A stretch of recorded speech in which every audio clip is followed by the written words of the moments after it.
நீங்கள் பார்த்துக் கொண்டிருப்பது உங்கள் விஜய். பிரபு, இனி தாமதிப்பதில் அர்த்தமில்லை. நிலை கைமீறி சென்று கொண்டிருக்கிறது. சத்பீசன் தேவியின் இல்லத்திற்கு வரவிருக்கிறான். அவ்விருவரின் விவாகமானது நிச்சயிக்கப்பட்டால் அனர்த்தமாகிவிடும் அல்லவா? பிரபு, இப்போது தாம் தேவி சதியை விரைந்து காண வேண்டும். ஆலோசிக்க இப்போது நேரமில்லை பிரபு. தாம் தான் தேவியை ரட்சிக்க வேண்டும்.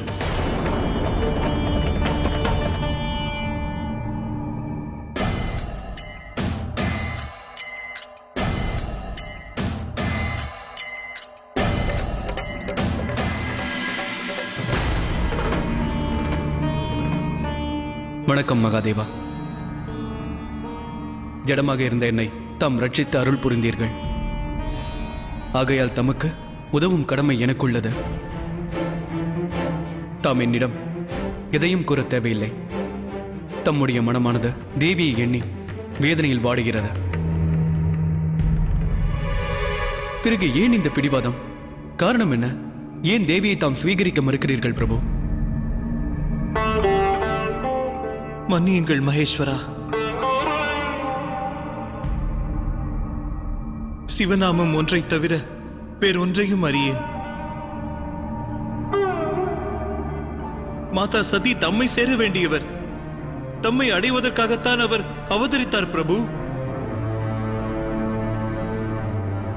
அவ்வாறு இருக்க தேவியின் விவாகம் இன்னொருவருடன் எவ்வாறு நடக்கும் மகேஸ்வரா? இது பெரும் அனர்த்தம் என்று தமக்கு விளங்கவில்லையா?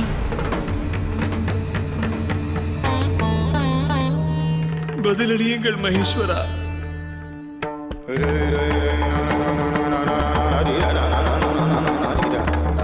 நான் மானிடனாவது நடக்காத ஒன்று.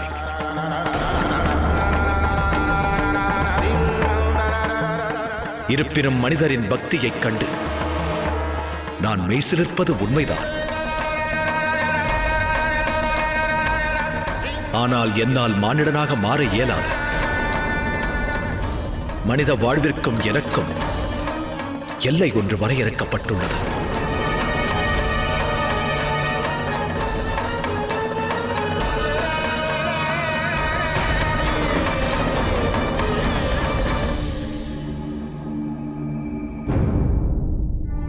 என்ன யோசனை ரிஷி பிரகு? தாங்கள் சத்தியை எண்ணி கவலை கொள்ள தேவையில்லை. என்னுடைய கவலை அதுவல்ல பிரஜாபதி. உண்மை மற்றவருக்கு தெரிய வந்தால் என்ன நேரும்? தாம் பிரஜாபதி ஆவீர். தம்மை வினவும் தைரியம் எவருக்கும் இல்லை. ஆனால் அனைவரும் என்னை வினவுவர். தாம் சத்பீசனை கண்ட பிறகும் உண்மையை கூறாமல் ஏன் மறைத்தீர்கள்? இது அனர்த்தமாகிவிடும் அல்லவா? நான் உண்மையில் கவலை கொள்வது மாதா பிரசதியை எண்ணித்தான். ஒருவேளை வேதனையில் அவர் தன்னையே தண்டித்துக் கொள்ளலாம். பிரஜாபதி, நமக்கு தெரிந்த உண்மையை அனைவரிடமும் கூறத்தான் வேண்டும். தாங்கள் இவ்விவாகத்தை எண்ணி மிகுந்த கவலை கொண்டுள்ளீர்கள். முன்பே கூறியிருந்தேன், சங்கடங்களை நான் விளக்குவேன் என்று. இதற்கான அனைத்து பொறுப்புகளையும் நானே ஏற்றுக்கொள்கிறேன். அது சாத்தியம்தான் பிருகு முனிவரே.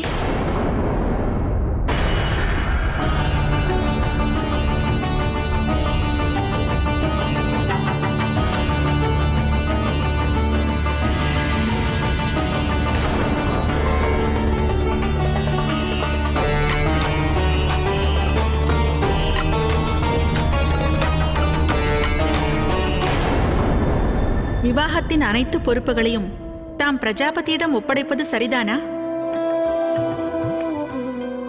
மறந்து விடாதீர்கள், எங்கள் கடைசி புதல்வியின் விவாகம் இது. மிகவும் விமரிசையாக நடக்க வேண்டியது. இக்குடும்பத்தை சேர்ந்த ஒவ்வொருவரும் தம்முடைய ஒத்துழைப்பை நல்கினால்தான் அது விமரிசையாக நடக்க வாய்ப்பிருக்கிறது. அது உண்மைதானே சுவாமி?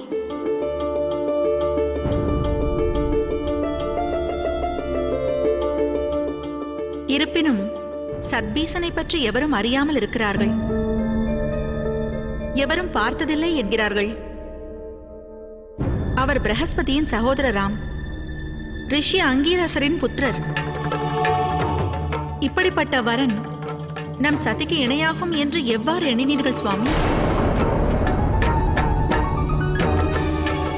தவறாக எண்ண வேண்டாம். அகிலத்தில் சிறந்த எத்தனையோ வரன்கள் அவளுக்கு கிடைத்திருக்கும் அல்லவா? நீ கூறுவது உண்மைதான் பிரசுதி. ஆனால் நம்முடைய மகள் தலை சிறந்தவள் அல்லவே. ஒன்றை மறந்துவிட்டாய். அகிலத்தில் அனைவரும் அவளை சிவனின் மனம் கவர்ந்தவள் என்கிறார்கள்.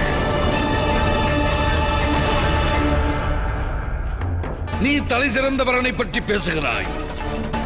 ஆனால் நடைமுறையில் ஒரு சாதாரண வரன் கூட சதியை மனம் முடிக்க முன் வரவில்லை. ஆனால் இந்த சத்பீசன் முன் வந்தான். அதனை நம் பாக்கியம் என்று எண்ணிக்கொள். இருப்பினும் சுவாமி, அவள் நம்முடைய புதல்வி. அவசரத்தில் எடுக்கப்பட்ட இம்முடிவானது தவறாகிவிட்டால் என்ன செய்வது? சுவாமி, விவாகம் வாழ்வில் ஒருமுறை வருவது. இவ்விவாகம் இப்பொழுது நடைபெறவில்லை என்றால் எப்பொழுதும் நடைபெறாது.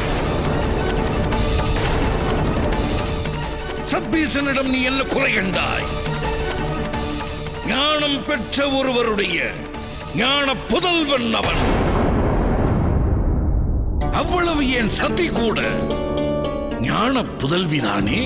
இவ்விருவருடைய தாம்பத்திய வாழ்வில் சகல சந்தோஷங்களும் திகழும். இருப்பினும் நான் சதியின் தந்தை. அவளை பற்றிய கவலை எனக்கும் உள்ளது.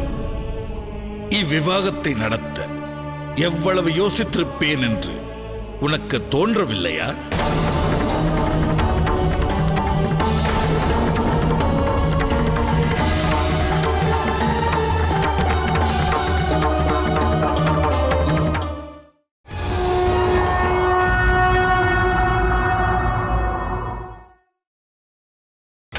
நீங்கள் பார்த்துக் கொண்டிருப்பது உங்கள் விஜய். பிரஜாபதி தக்ஷனின் புதல்வி சதியின் விவாகம் ரிஷி ஆங்கீரசரின் புதல்வன் சத்பீசனோடு நடக்கவிருக்கிறது. எமக்கு கிடைத்த இத்தகவல் பொய்யாக இருந்தால்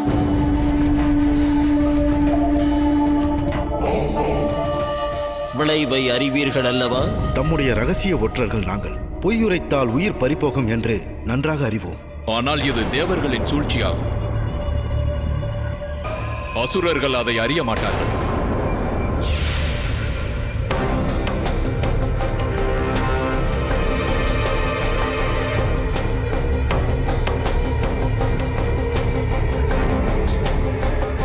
அசுரவேந்தனுக்கு சக்கிரியனின் வணக்கம். தேவர்களின் வலையில் நாம் விழக்கூடாது. நீ கூறுவது எந்த சதியை பற்றி? இதில் குழப்பமே இல்லை. சிவமைந்தனால் தான் எனக்கு மரணம் ஏற்படும் என்று ஈசனே எனக்கு அன்று வரமளித்தார். சிவனுக்கு ஒரு விவாகம் நடந்தால் தானே அவனுக்கு ஒரு மகன் பிறப்பான். சிவனுக்கு விவாகம் நடக்க வேண்டியது சகல சக்திகளும் பொருந்திய ஆதிசக்தியோடுதான். அது நடவாத ஒன்று. என்றென்றும் மரணமானது என்னை நெருங்காது. நான் அமரத்துவம் பெற்றேன். அதுதான் தேவர்களின் சதி. இவ்விஷயத்தை தேவர்களும் அறிவார்கள். சத்பீசனுக்கும் சதிக்கும் விவாகம் நடக்கும் விஷயத்தை கேட்டு சதியை வதைக்கும் எண்ணத்தை கைவிடுவீர்கள் என்று எண்ணுகிறார்கள். ஆனால் தேவர்களோ அந்த அவகாசத்தை பயன்படுத்தி சதியை சிவனோடு சேர்க்க முயற்சிக்கின்றனர். அசுரவேந்தனே, விவாகம் நடந்துவிட்டால் இருவருக்கும் புதல்வன் என்று ஒருவன் பிறப்பான். அரசே, அந்த சிவபுத்திரன் கரத்தினால் தான் தமது மரணம் நிகழும். நடக்காது. இறக்கப் போவது நான் அல்ல, அந்த சதிதான்.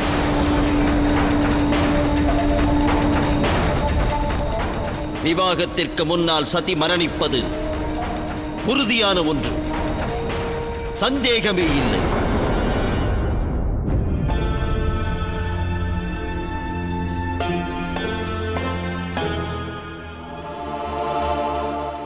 அங்கு பார்த்தாயா சதி? சந்திர தேவர். சந்திரர் ஈசனின் சிரசில் இடம் பிடித்தவர். ஈசன் இப்போது உன்னை காண்கிறார் சதி. நீ மட்டும் தடுக்கவில்லை என்றால் அவர் உன்னை நாடி நிச்சயம் வருவார். இச்சங்கடத்தில் இருந்து உன்னை விடுவிப்பார். இவ்விண்ணலை நீயே உனக்கு உருவாக்கி கொண்டதாகும் சதி. தடைகளை நீயேதான் உடைத்தெறிய வேண்டும். சதி, இன்னமும் அவகாசம் உள்ளது. நீ சம்மதம் தந்தால் நான் ஈசனிடம் கூறுகிறேன். தவறை இழைத்த பிறகும் சந்திரரை மன்னித்து ஆசி வழங்கியவர் அவர். அவர் உன் தவறை மன்னிக்க மாட்டாரா என்ன? நமக்கு இப்போது நேரமில்லை. சத்பீசன் வந்து கொண்டிருப்பார். நிச்சயதார்த்தம் நடந்துவிட்டால் பிறகு நீ வலையில் அகப்பட்டவள். பிறகு அதை தாண்டி நீ வெளிவர இயலாது சதி.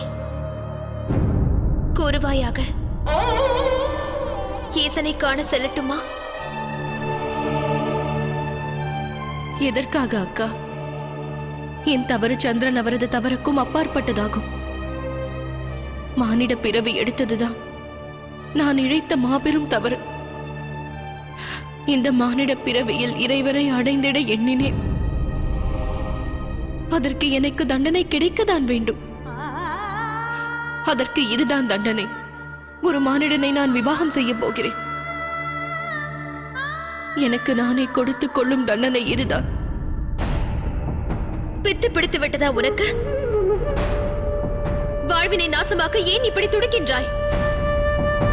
நான் தான் உன்னிடம் கூறினேனே, அந்த ஈசன் சதி,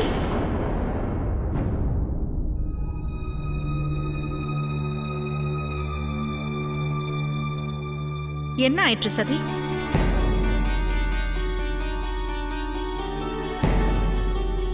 தாயே, சதியின் ஆரோக்கியம் சரியாக இல்லை. இச்சடங்கை தாம் மாற்றலாம் அல்லவா?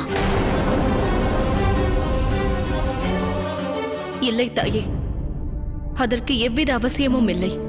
நான் நலமாக தான் இருக்கிறேன்.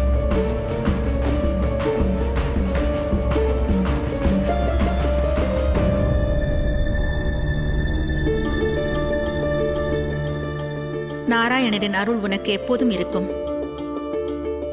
நான் அறிவேன். அனைத்தும் விரைவாக நடக்கின்றது. ஏற்பாடுகளை செய்ய அரசர் அவகாசமே தரவில்லை. என்ன செய்வது மகளே? இது உன்னுடைய விவாகமாயிற்றே. அலங்காரத்தை விரைந்து முடிப்பாயாக. மாப்பிள்ளை விட்டார் இப்போது வந்து விடுவார்கள்.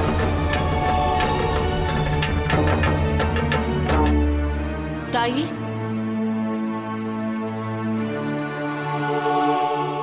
எங்கள் சகோதரிக்கு செய்யும் அலங்காரத்தைக் கண்டு தேவலோகத்தில் வாழும் தேவியர் அனைவரும் மயங்கி விழப் போகிறார்கள்.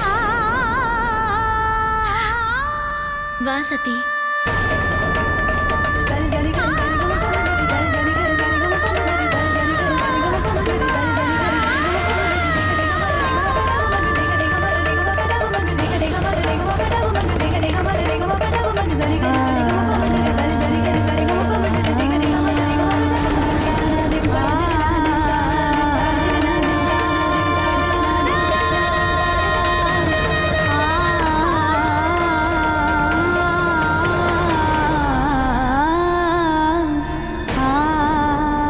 உன் தந்தை தட்சணம் என்னை ஏற்கவில்லை. நானும் உன் அன்பை சுவீகரிக்கவில்லை. மறந்துவிடு என்னை. இவை அனைத்தும் உன் பிரமையே ஆகும். நாம் இணைவது நடவாத ஒன்று. நீ எவ்வளவு ஆசை கொண்டாலும் என்னோடு வாழ இயலாது.